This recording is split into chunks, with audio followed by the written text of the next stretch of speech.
여러분 안녕하십니까? 아침의 매일경제, 저는 이상훈입니다. 오늘부터 다시 장맛비 소식이 있습니다. 지난주에는요, 폭우가 내려서 피해를 입은 곳이 곳곳에 있었죠. 오늘도 갑자기 많은 비가 내릴 수 있다고 하니까요. 비에 약한 곳은 없는지 지금이라도 챙기시기 바랍니다. 자, 그럼 일면 기사부터 출발하겠습니다. 먼저 매일경제 소개해드리죠. 매일경제 일면 톱 기사, 경제 얘기입니다. 조여오는 R의 공포, 여기서 말하는 R은요, 영어 단어 리세션, 경기 침체를 뜻합니다. 경기 침체 공포가 이럴 때 쓰는 말 있죠? 스멀스멀 다가오고 있다고요. 코스피 주가지수 2300 붕괴됐다. 그래서 아래 보면요, 코스피 지수 숫자가 나와 있죠? 2300 안 됩니다. 그러니까 주식시장도 지금 안 좋은 겁니다. 좀 더 보죠. 세계 경제가 동시다발로 위험 신호를 보내고 있는데요. 자, 주가 지수가 20개월 전으로 뒷걸음질을 쳤고 달러당 원화값 1,300원을 넘어섰습니다. 그러니까 달러 가치가 높아지고요. 원화 가치는 내려가고 있는 겁니다. 그리고 일각에서는요. 연말 유가 65달러. 요거 좀 의아하게 생각하시는 분 있는데 얼마 전까지 유가가 100달러 넘어갔잖아요. 근데 유가가 빠지고 있는 거예요. 이게 무슨 뜻이냐면요. 수요가 줄고 있다는 겁니다. 침체로 가고 있다는 증거 중에 하나입니다. 다음은 한국일보 보시죠. 국정원 박지원 서훈 고발. 전직 국정원장입니다. 현 국정원이 전직 직전에 있던 국정원장 포함해서 고발을 한 겁니다. 이유는요. 여러 가지 건이 있는데 이 신문은 이거를 신구 권력의 충돌 아니냐 이렇게 보고 있습니다. 좀 더 보면은요. 박지원 전 원장은 서해 공무원 피격 사건 관련입니다. 첩보 관련 보고서를 무단 삭제한 혐의다. 어제 국정원이 이렇게 밝혔습니다. 그리고요. 서훈 전 원장은 2019년에 있었던 일이죠. 탈북어민 강제 북송 때 합동 조사를 강제로 조기 종료시켰다. 이런 혐의를 받고 있습니다. 그래서 검찰에 고발을 했습니다. 자, 박지원 전 원장 그리고 민주당은요. 이거 정치 보복이다. 좀 반발하고 있는 상황입니다. 이번엔 국민일보 보시죠. 어제도 이 소식 전해드렸죠. 필즈상, 한국계 허준이 프린스턴대 교수 받았다는 수상자가 됐다는 소식 전해드렸는데요. 그 내용과 관련해서 조금 더 들어간 내용입니다. 입시에 갇힌 우리나라 수학교육 제2의 허준이는 없다. 이런 식의 수학교육이라면 우리는 미래가 없다는 거예요. 자, 필즈상 수상으로 본 한국 교육의 문제점. 성취도는 세계 3위인데 흥미는 최하위랍니다. 그러면은 공부는 잘하는데 재미없어 한다는 거죠. 오래 가겠냐는 거죠, 이게. 공부 기계에 강요하는 학생들 주눅이 들었다. 오로지 입시를 위한 수학 공부만 하고 있다. 이겁니다. 그럼 대학 가서는요. 흥미가 없어진다는 거죠. 마지막으로 한겨레 보시죠. 자, 이쪽 끝에 있습니다. 코로나 얘기가 나오는데요. 요새 또 심상치가 않아요. 신규 확진 하루 2만 명 육박, 재유행 기록. 일주일 전에 비해서 2배로 늘어나고 있어요. 그래서 더블링 이런 표현도 등장하고 있거든요. 어제는 19,000여 명, 일주일 사이에 갑절 증가. 정부는 고령자 4차 접종 확대 검토한다. 이런 입장도 나왔습니다.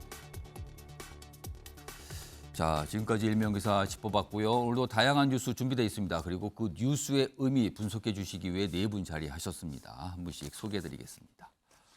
자, 먼저 화면 가장 맨 왼쪽에 앉아 계십니다. 윤영걸 전 매경닷컴 대표 나와 계십니다. 그리고 그 옆에는요.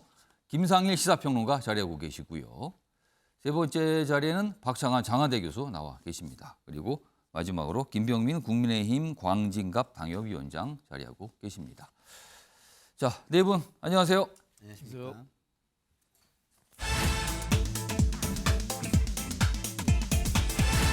자, 아침의 매일경제 첫 번째 이슈 키워드로 확인해 보겠습니다. 첫 번째 키워드는 악순환입니다. 그러니까 돌고 있는데 이게 좋은 게 아니라는 거죠. 계속 반복적으로 돌고 있다. 이런 내용입니다. 자, 먼저 첫 번째 기사 확인해 보겠습니다. 여기 보면 어떤 이 인용한 말이 있죠. 난 한국 공무원 구조해달라. 그러니까 이 얘기가요. 이 서해 피격, 피살 공무원 뭐 이런 얘기를 한 게 뭔가 잡혀 있답니다. 지금 이 기사에 따르면요. 나는 한국 공무원 구제해달라. 자, 감청 확보하고도 배제했다는 의혹을 사고 있다. 지금요. 박지원 서훈 문재인 정부 때 전직 국정원장 지금 혐의에 대해서 설명하고 있는데 이 제목은 박지원 전 원장에 대한 혐의와 관련돼 있습니다. 뭐 이런 취지의 이런 내용의 어떤 감청 내용이 있는데 이거를 뭐 삭제한 거 아니냐 뭐 이런 혐의를 받고 있는 거죠. 아래로 가겠습니다. 아래쪽은요 서훈 전 원장과 관련돼 있어요. 자, 남북 관계를 고려해서 조사 빨리 끝내라 취지로 지시했다. 그러니까 2019년 탈북어민 강제 북송 사안입니다. 당시도 큰 논란이 좀 있었죠. 왜냐하면 언론이 몰랐어요. 지금 그런 일이 있었는지. 다 끝나고 나서야 뭔가 알려진 거거든요. 귀순어민 신문 사흘 만에 종료. 그러니까 이게 합동조사인데 사흘만 하고 끝낸 겁니다. 당시 문 대통령 김정은의 초청 진서 보냈다. 자, 이제 법조계에서는요, 문재인 정부 대북 코드 맞추려 여러 가지 일들이 벌어진 가운데 있었던 일 아니냐. 지금 이렇게 보고 있는 시각이 있습니다. 자, 이게 첫 번째 기사고요. 다음 기사 보시죠. 자, 지금 전직 국정원장 2명에 대한 고발 조치에 이어서요. 다음도 있습니다. 국정원 1급 간부 27명 고강도 감찰.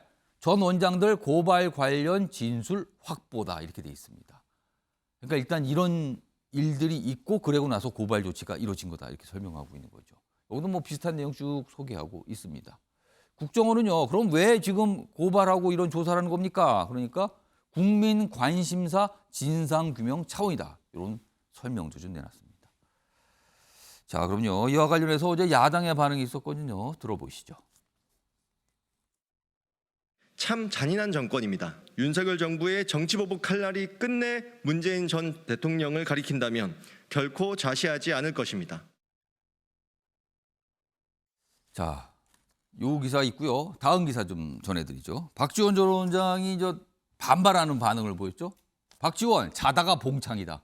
안보 장사하지 말라. 그러니까 이 뜻은 본인은 전혀 모르는 내용이다.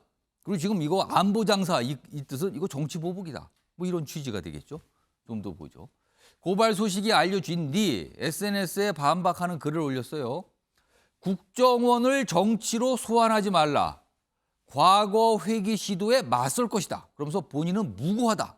이런 입장을 자다가 봉창이다. 이렇게 표현을 했습니다. 얘기 좀 해보겠습니다. 윤영걸 전 대표님. 네.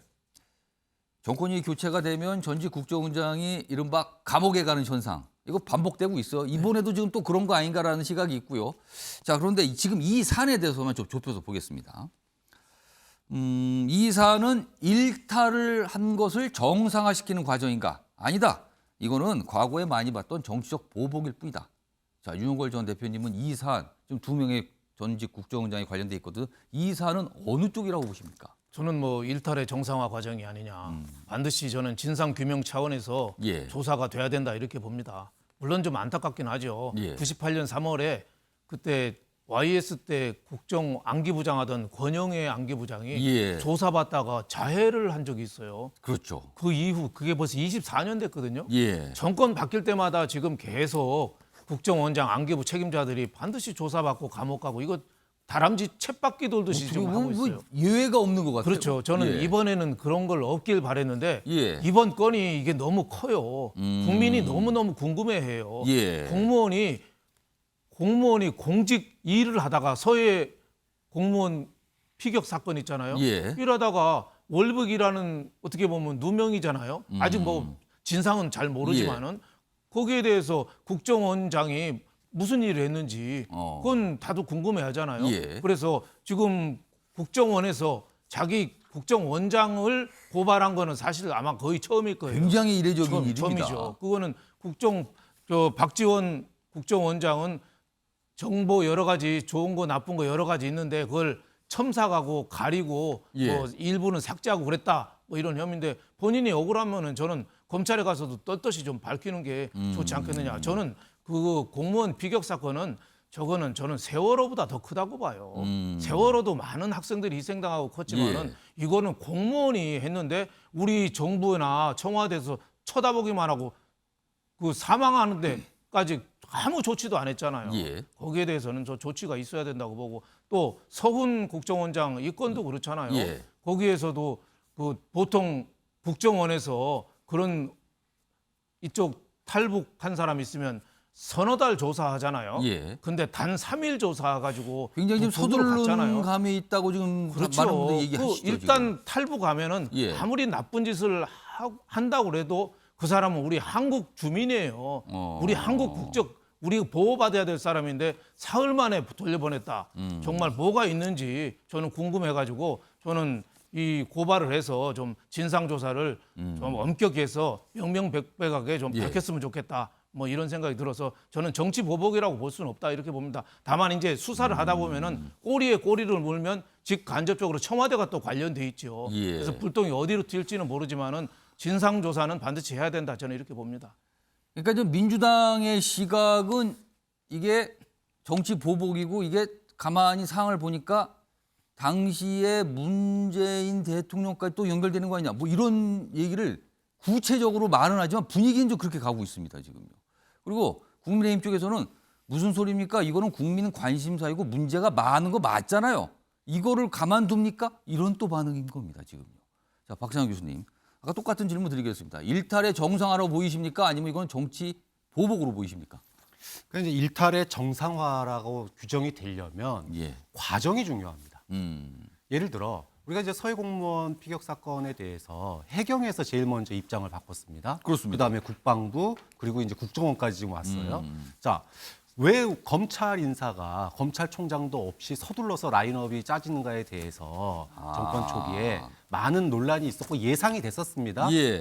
정권 바뀌면 윤석열 정부 들어서면 문재인 정부에 대한 고강도 조사와 수사가 이루어지겠구나. 그래서 검찰 공화국이 될 거다라고 예상한 사람들이 많았죠. 예. 근데 실제로 검찰 인사가 그렇게 됐습니다. 예. 그리고 하나 둘씩 입장을 바꾸기 시작합니다. 근데 문제는 이것이 일탈의 정상화라면 그것에 대한 새로운 조사나 또는 근거나 어떤 내용들이 있어야 돼요. 뭐가 추가되는 새로운 사실이 좀 이루어지고 조사가 이루어지고 그 그렇죠. 말씀이시군요. 근데 그런 어떤 공식적인 조사나 예를 들어 뭐 청문회가 한번 있었습니까? 아니면은 내부적인 감사 감찰 보고서가 나왔습니까? 이런 것들이 없는 상태에서 그때 판단만 바뀌었어요.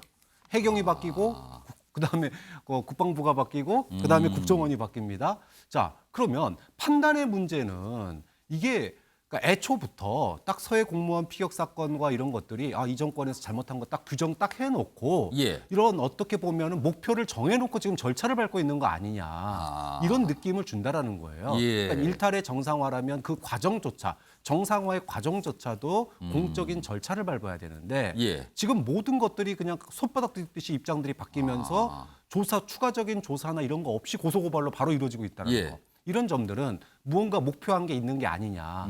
지금의 어려운 국면을 돌파하기 위해서 전 정권 수사를 대대적으로 예. 하는 거 아니냐. 이런 의문을 낳을 수 있는 그런 대목이 있다라는 거예요. 그러면 2019년에 있었던 이른바 이제 강제 북송 이렇게 표현되죠. 그리고 그 다음에 2020년에 있었던 서해 공무원 피격 사건.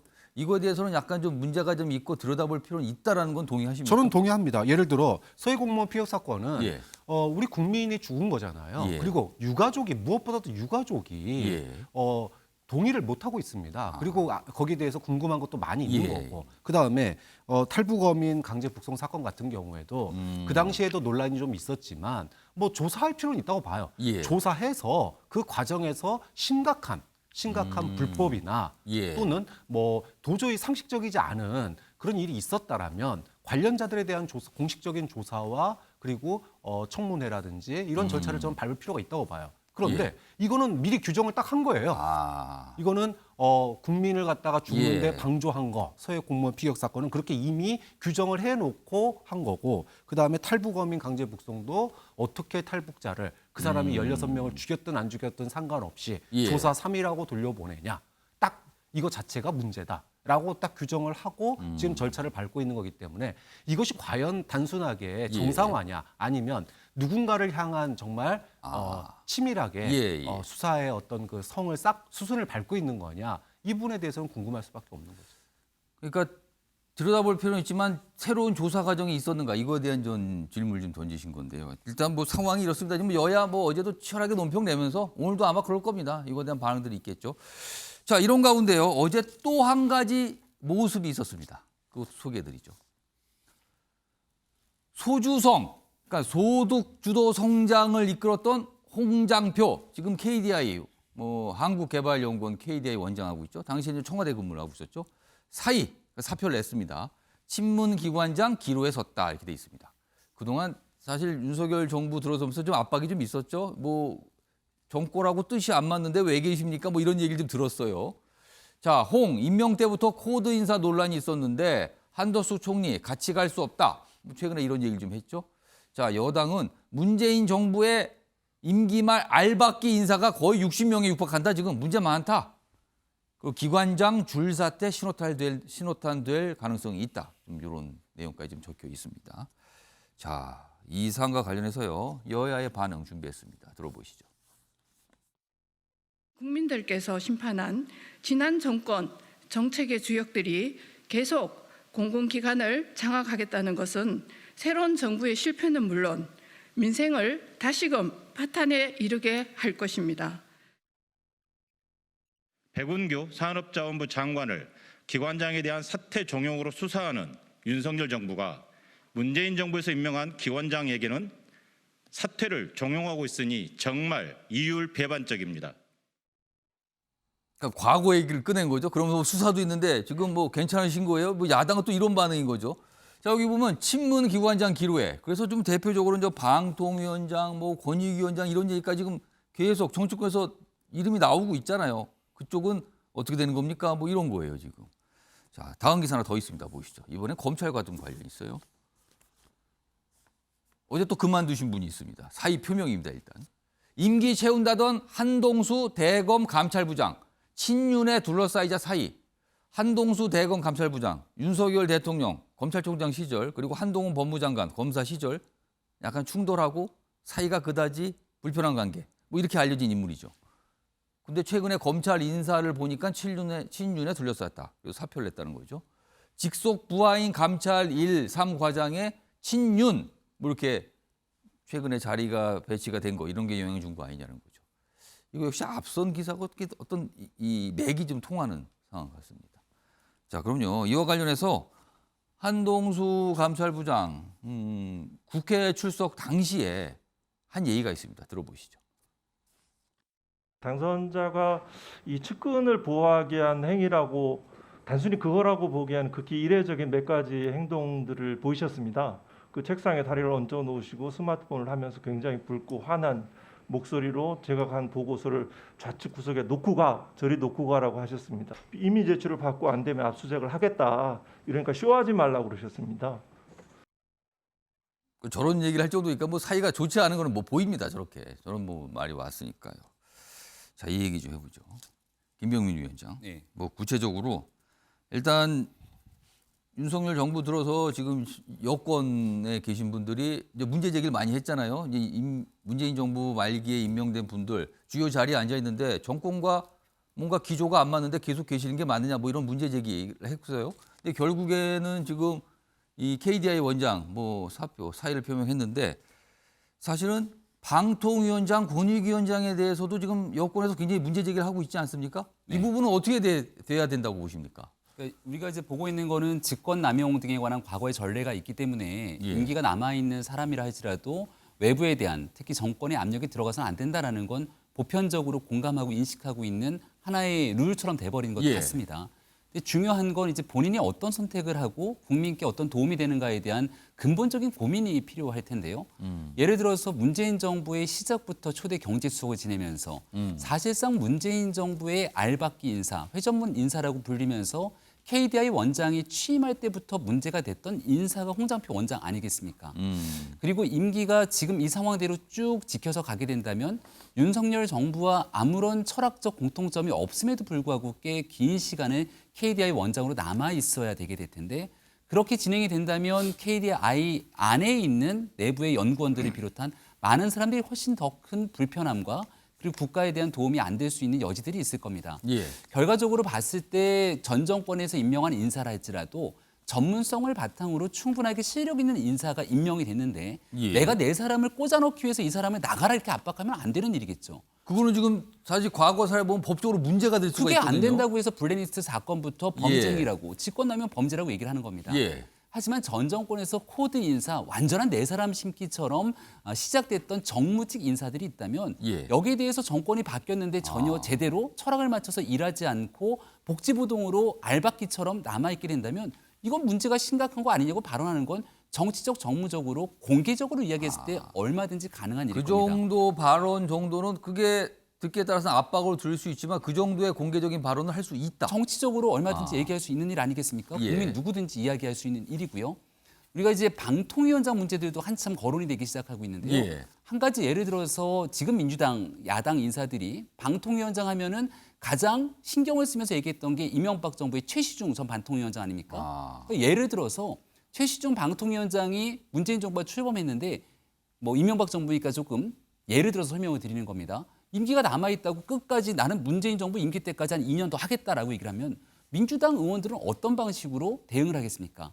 방송통신에 관한 전문성을 바탕으로 뭔가 임명이 됐던 인사가 대한민국 방송통신의 발전을 위해서 일을 하겠다라고 하는 경우가 아니라 정말 정권의 코드에 맞춰서 많은 잘못된 일을 해왔던 인사이기 때문에 여기에 대한 문제점들을 지적하고 있는 상황으로 보이고요. 아마도 지금 있게 되는 기관장들 스스로가 내가 전문성을 바탕으로 임명된 인사인 것인지 아니면 문재인 정부 속에서 정말 코드 인사가 아니면 여기까지 올 수 없는 인물인 것인지는 예. 본인 스스로가 제일 잘 알 겁니다. 그런 상황 속에서 이루어지고 있는 선택의 과정들이 지금 현재 놓여져 있는 것은 아닌가 생각합니다. 그럼요, 김병미 위원장. 네. 문재인 정부 때 임명이 됐고요. 아직 임기가 많이 남아있는 기관장들 많거든요. 지금 뭐 네. 거의 60명이 이른다 그러는데 뭐 이 인물들 중에서 스스로 물러날 분도 있겠지만 끝까지 난 임기 지키겠다 하면은 지금 여권에서는 할 수 있는 방법은 없는 거 아닙니까? 그럼요. 코드를 바탕으로 예. 정치적으로 임명된 인사들도 있겠지만 자신의 전문성을 가지고 있는 인사들도 충분히 있지 않겠습니까? 거기에 대한 판단은 이제 본인들의 몫으로 남을 수밖에 그럼 구체적으로 없는 일이라고 예를 들어서 생각합니다. 아까 사례가 나왔던 방통위원장, 권익위원장 경우 임기 끝까지 지키겠다라면 방법은 없잖아요. 예를 들어서 이제 이런 방법들이 있을 겁니다. 문재인 정부 초기에는 아까 우리 국정원 얘기를 했는데요. 예. 가만 한번 생각해 보세요. 국정원 적폐청산 TF를 설치합니다. 그리고 그 TF에서 잘못된 일들을 하나하나 낱낱이 사례를 분석해갖고 예. 그 정보를 바탕으로 수사할 수 있게 수사기관에 넘겨버립니다. 예. 그러면 여기서 버텨낼 수 있는 재간 있는 사람이 누가 있겠습니까?